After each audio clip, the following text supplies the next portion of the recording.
energizing your soul through the inspired Word of God. This is your daily devotional reading.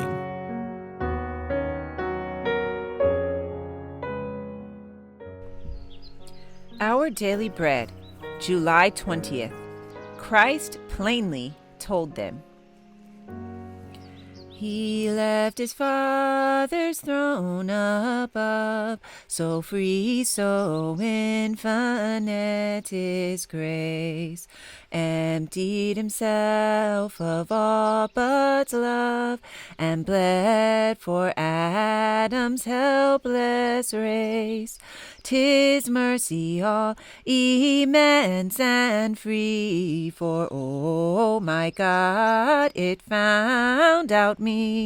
Amazing love, how can it be that thou, my God, shouldst die for me?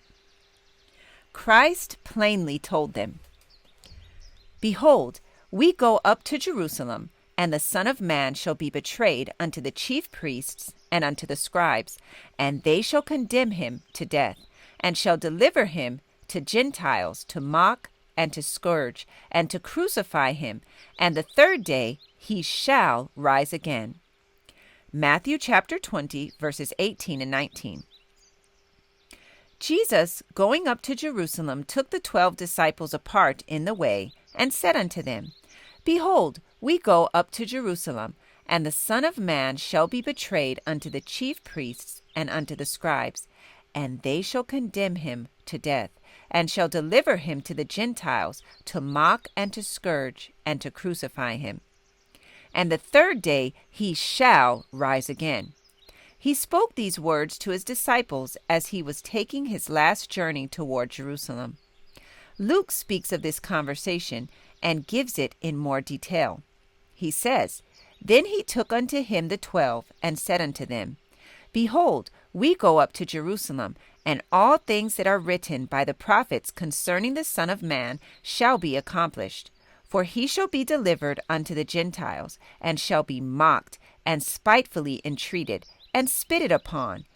And they shall scourge him, and put him to death, and the third day he shall rise again. And they understood none of these things, and this saying was hid from them, neither knew they the things which were spoken. The disciples of Christ could not believe that Christ should be treated with such contempt, that men should scourge him and put him to death.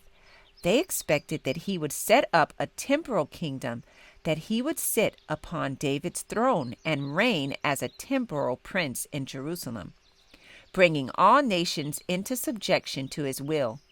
Although Christ plainly told them what would be his fate, they were not prepared to change their ideas. They were unwilling to believe the disagreeable truths that he opened to them, were unwilling to give up the thought that Christ would be a conqueror. They would not harbor the idea that he would be rejected and treated as a slave by his enemies. Not believing the words of Christ, they did not comprehend the words of the prophets and thought them out of harmony with the words of Christ. We marvel that they could not comprehend these things, for as we stand this side of the cross, we see clearly how the predictions of prophets were fulfilled to the letter. Because they did not believe the words that Christ spoke to them, and he always spoke truth and never deceived them, they were unprepared for the trying scenes through which they were called to pass. This passage was taken from Signs of the Times, July 9th, 1896. Our Daily Bread, July 20th. Have a most blessed and happy Sabbath. I encourage you to be ye doers of the word and not hearers only. Thank you for listening, and be sure to join us tomorrow for your daily devotional reading.